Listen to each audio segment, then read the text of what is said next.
Hello everyone, my name is Eneko and I'm an AWS Specialist Solution Architect focused on SAP.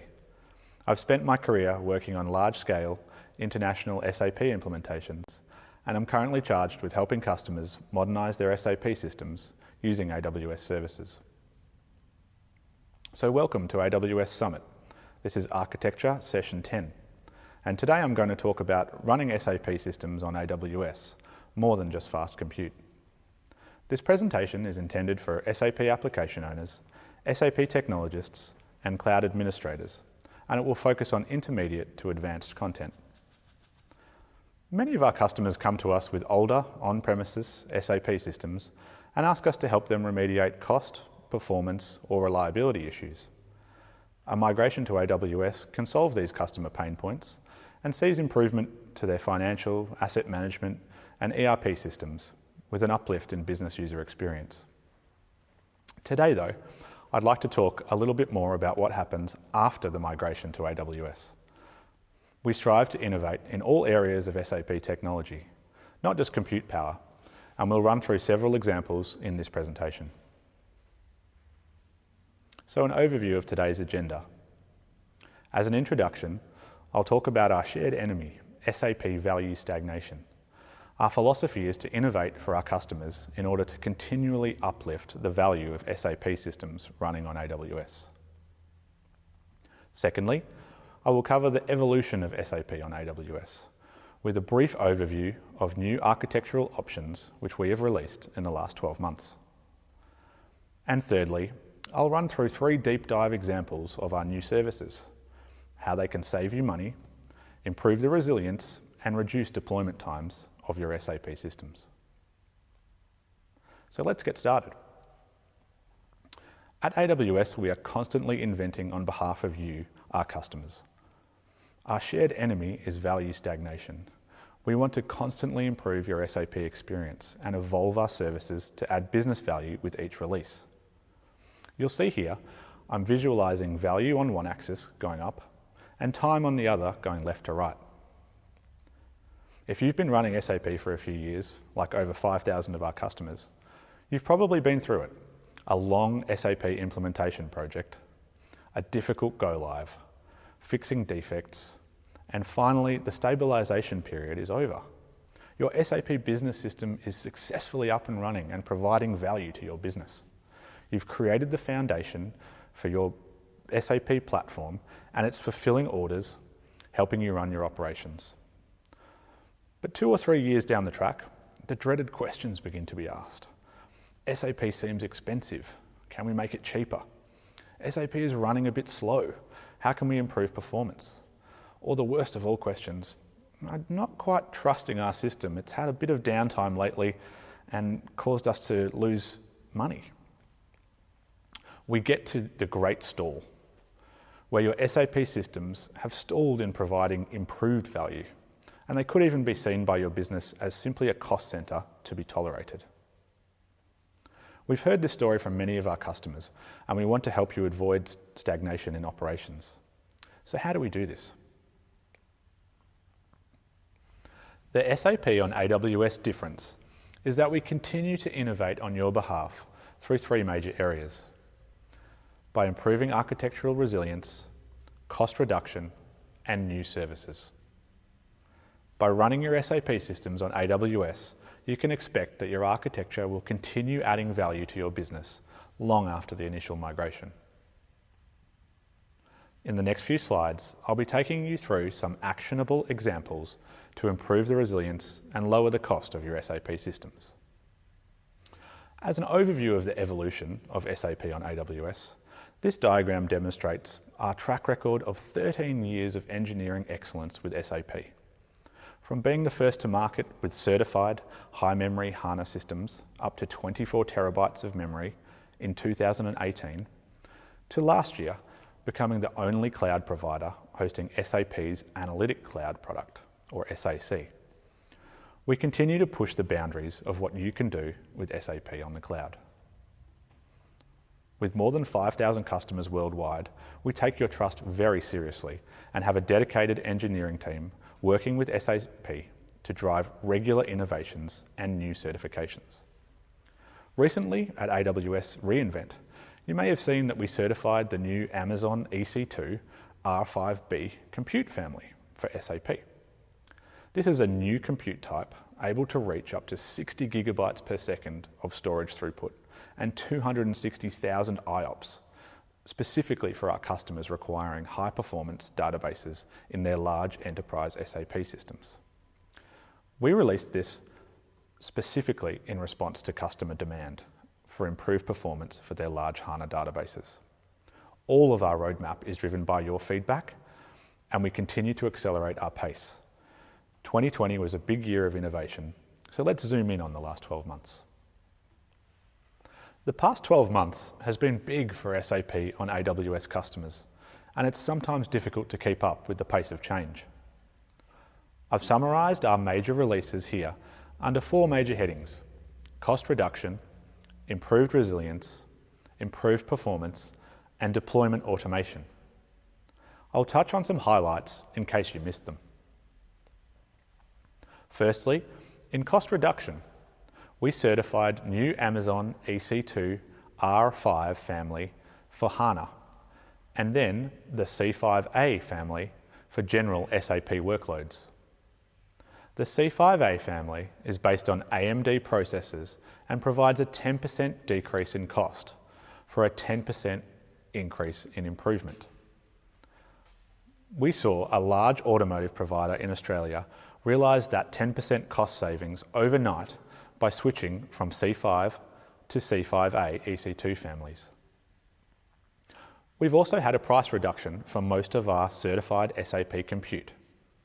It sees our customers on savings plans realise a 5 to 13% reduction in their reserved compute costs for their stable, long-term SAP workloads.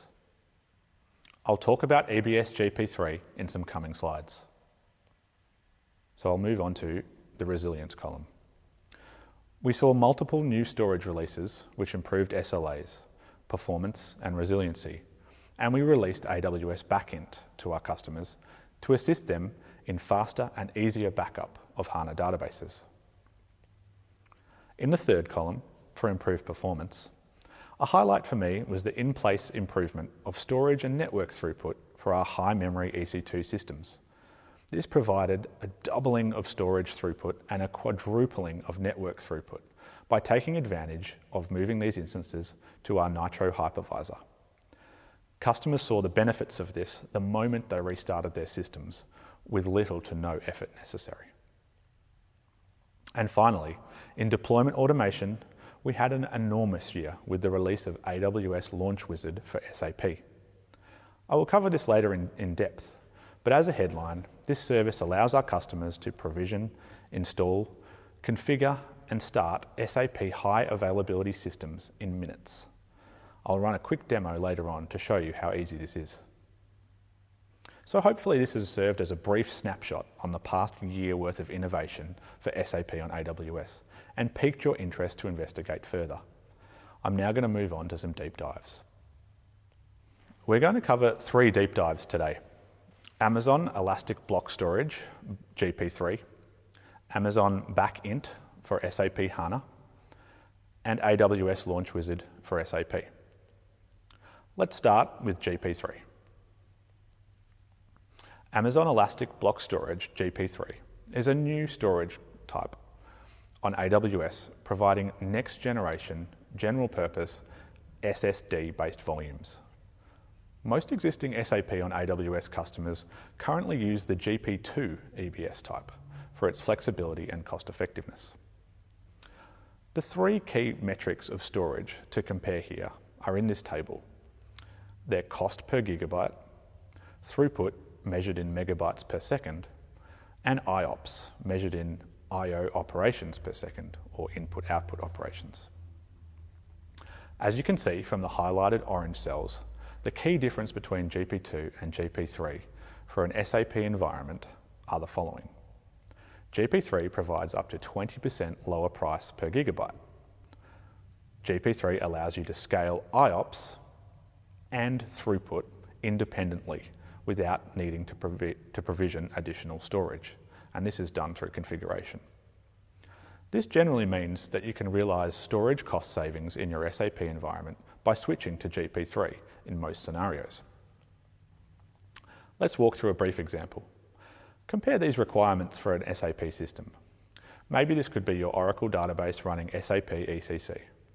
You need 3 terabytes of storage, 750 megabytes of throughput, and 10,800 IOPS required for your server to support your business performance metrics.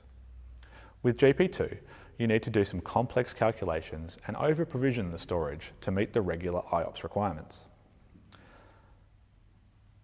You need 3,600 gigabytes of storage because you get 3 IOPS per gigabyte.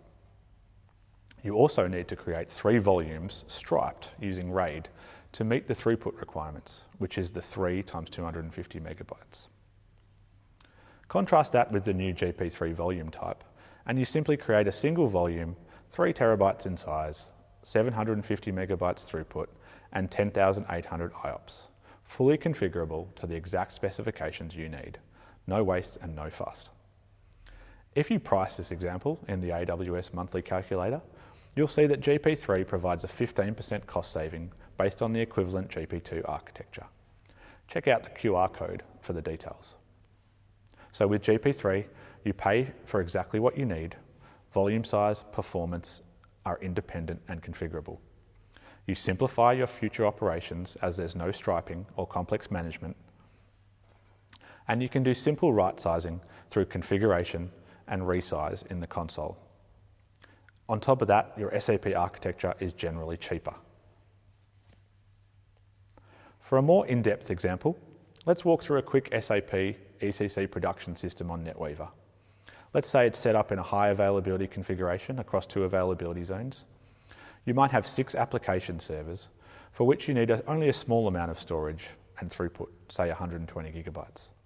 For your SAP root directory and user SAP, you might need 450 IOPS for logs and transactions, but only a small amount of storage. For your database data directory, you might need 750 megabytes of throughput to support transactional volumes and the time you need for backup and restore. And for your database logs, you might need a large amount of IOPS due to the small log size but large transaction volumes. Setting this up in GP2 creates quite an amount of added complexity in your architecture. As you can see, you don't necessarily need the throughput in your application servers. You don't necessarily need the larger storage in your root and logs directories. And you have the added complexity of having to stripe the 3 GP2 volumes to provide the throughput you needed for data. All of this adds complexity and cost to your architecture, and you would be paying around US $1,200 a month for this setup. So let's see how this architecture compares when using GP3. With GP3, you can see we save approximately 20% storage costs in this SAP architecture. The application server volumes have been right-sized. The database server has been right-sized with only the storage needed while still retaining the performance characteristics of throughput and IOPS, and the need to remove the RAID volumes is gone. This drastically simplifies setup and management. And all of this adds up to improved cost and reduced operational overhead when using GP3. You can check out the detailed architecture in our pricing estimator by using the QR code shown on screen. Let's talk about some considerations for GP3. You can switch transparently to GP3 using the AWS console or CLI. I've included an example command here for your reference. It's important to note that GP3 default performance characteristics are less than the standard GP2 performance. In particular, that throughput number is 125 megabytes per second by default, so you may need to do some maths to calculate what you need. The best way to do this for existing disks is to use your CloudWatch metrics to view your historical disk performance and match this with the 2 parameters here. Configure your IOPS and configure your throughput. The closer you can get to right-sizing your disks, the more cost-effective your architecture will be. A caution here is that whilst you are modifying the underlying EBS volumes of a running system, there may be increased latency in that storage system as the reconfiguration occurs. This may take several minutes to an hour depending on the size of your volume. So as always, it's best to test this in a non-production environment first, so as to not impact your end users. In summary, hopefully I've convinced you that GP3 is a game changer for our SAP storage architectures. It's simple, configurable, elastic, high performance, and probably cheaper than your existing GP2 architecture. So now we'll take a look quickly at AWS Backend for SAP HANA. So what is AWS Backend? It is AWS's purpose-built SAP HANA database connector to send and receive backups directly to Amazon S3 storage. AWS Backend is SAP certified, natively integrates with management tools like HANA Cockpit, has no additional cost for the agent, is securely controlled using AWS's IAM, and is easy to deploy with the aid of AWS Systems Manager or Launch Wizard. So why should you use AWS Backend? Faster backups, faster restores means a lower recovery time objective. For large HANA databases, AWS Backend Agent is optimized to use the maximum EBS throughput and network bandwidth available to Amazon S3 from your compute. For example, we saw a large SAP on HANA customer with a huge database on a high throughput instance be able to back up 20 terabytes of data in less than 25 minutes. You can also use native SAP tools to schedule log backups to S3 regularly, and so the speed of AWS Backend means that you have a lower recovery point objective too. AWS Backend provides secure off-system backup direct to S3. Your backups are automatically stored in 3+ locations with a durability of 12 nines and all the security and governance you expect from S3. It's simpler, providing that backup directly to S3 from your database rather than using complex automation or staging areas which could be error-prone. Your offsite backups are confirmed right from within SAP's native tools. And finally, AWS Backend generally results in cheaper backup architecture, avoiding the need for transitory storage or complex backup orchestration. Let's walk through a typical SAP HANA backup example. Here we have our SAP HANA database set up from an AWS Quick Start. The ST1 backup volumes are created for the database snapshots. A database pushes those backup files to these volumes. The second step is for an automated script to push those backup files to Amazon S3 for that cross-site storage and cost-effective durability. The restore process is similar and takes 2 steps, one to restore to the disk from S3, and then the second to restore the database from those on-disk files. Let's contrast this architecture to the new one with AWS Backend. The 2-step process complexity is removed. The new process simply involves pushing the backups, full or log-based, directly to S3. The transitory ST1 storage is removed, and the automation script is no longer required, as backups can be scheduled and managed right from within SAP native database tools. You can also use S3 storage lifecycle policies to automatically move your backup files to lower cost storage as they age and become archival. Lifecycle tiering can save up to 95% on S3 storage costs for your aging files. Finally, let's walk through some AWS Backend considerations. Consider using Systems Manager to install AWS Backend. In this way, it can be automated and incorporated into your SAP system build pipelines. Remember that Backend needs to be installed on both sides of a HANA cluster, as the agent needs to be available to both the primary and secondary database when one node is unavailable. Consider performance tuning and configuration. The primary factors for speed of your backup will be your EC2 instance type and the type of storage your database uses. Backend can be tweaked in the Backend Agent Config YAML file. Channel concurrency and channel size affect the speed of backup and restore to S3.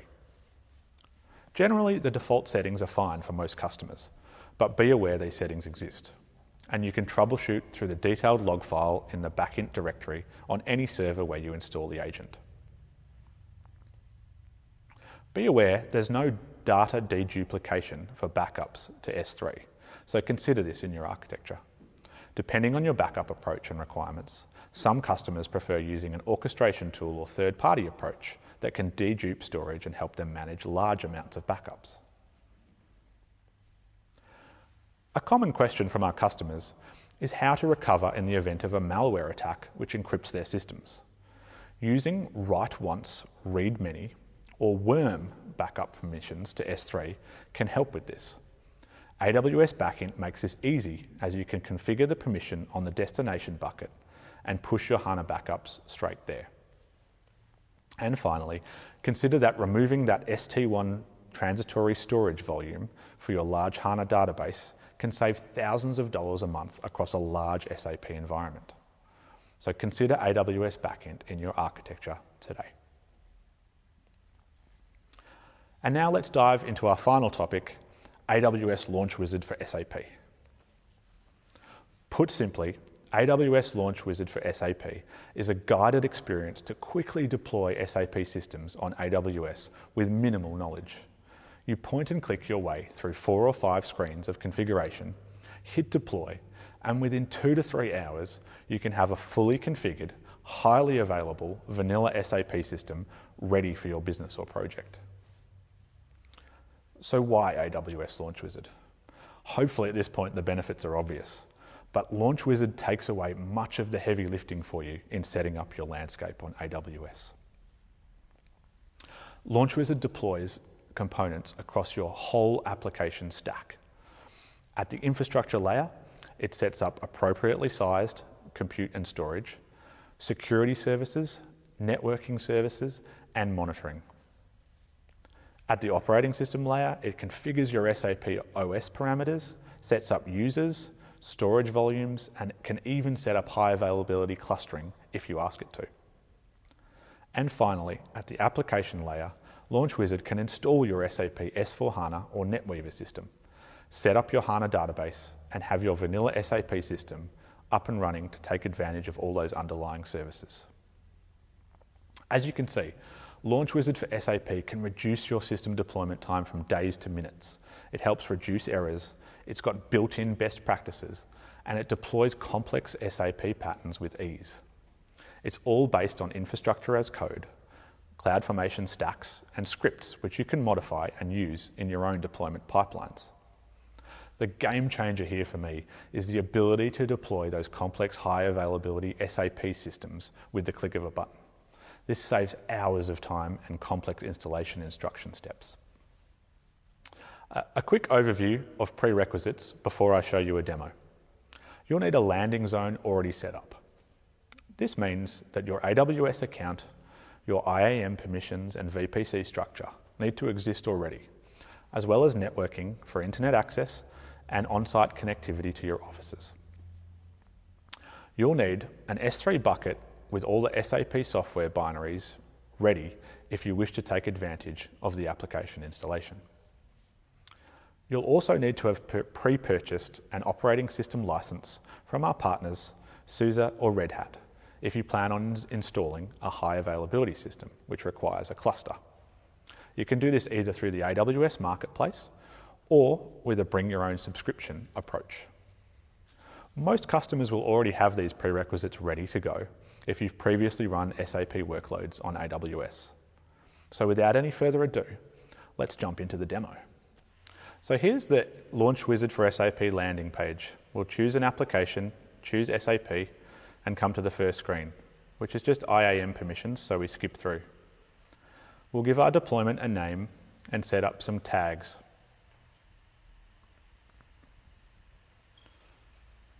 We're now going to deploy our infrastructure, and I'm going to use a saved configuration for ease.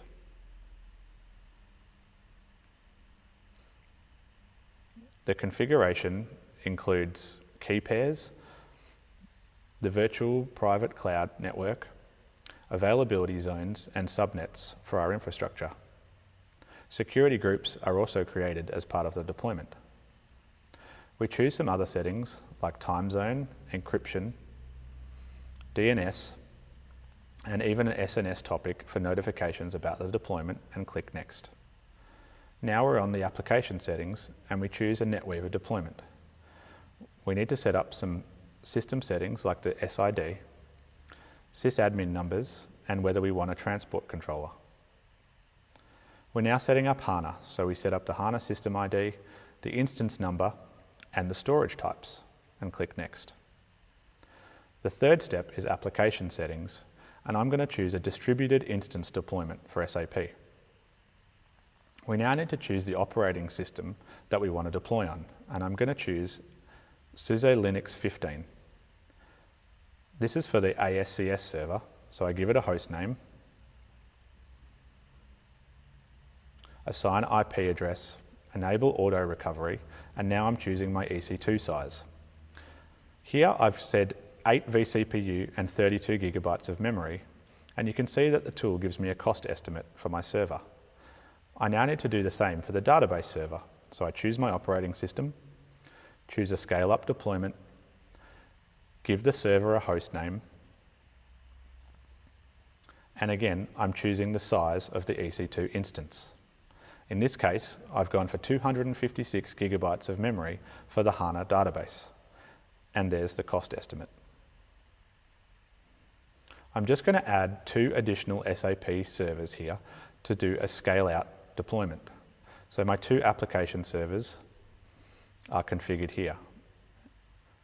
Once again, you can see I'm choosing the EC2 type and I'm provided with a cost estimate. We're now ready to go, and we'll skip on to the next step. The final step is the SAP application software installation. I'm going to choose S/4HANA, the 2020 version, and now I need to provide the S3 bucket locations for the software install. There's SAP CAR, SWPM, the kernel software, HANA database software, and HANA client software. I need to provide an S3 bucket for all of these. We'll give an installation master password, and we'll give the instance numbers. And finally, I can choose whether or not I want to install AWS Backend Agent. I need to confirm that I'm giving AWS Backend Agent the permissions it needs for this deployment, and whether to proceed if there's any failures. I forgot to put in the S3 bucket location for AWS Backend, so now I'll enter that. On to the next step. I just need to confirm that I have the permissions to post the backups to that S3 bucket. I'll click Next, and the final step is to review the deployment. You can review your infrastructure settings, your application settings, your deployment model, and the SAP software installation. And finally, click Deploy. You'll now see that a Launch Wizard deployment is initializing and in process. This is going to take quite a number of minutes, so let's time travel forward to when the deployment is finished. 77 minutes later, you can see the deployment is completed and all green. We've created the stacks, we've created HANA, and we've created the application. Let's jump to the EC2 console to check what's happened. Launch Wizard has deployed 4 running instances, 2 application servers, a HANA server, and a primary instance. Let's check the HANA server. We can see that it's running, has security groups set up, is added to our chosen VPC, and has recommended storage, striped, mounted, and set up as per our best practices. Checking the primary application server, we can see smaller storage and a different security group.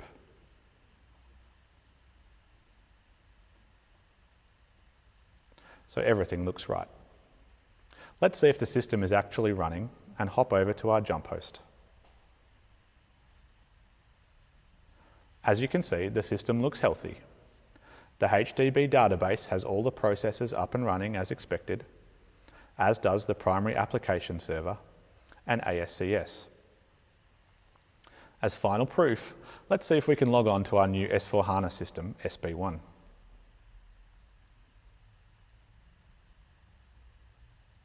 We'll use the master password we provided, and let's check to see the scale-out servers are all registered and ready to support our business.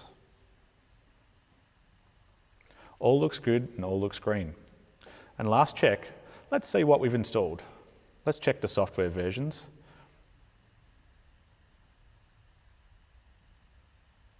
And yes, S4HANA 2020 is installed.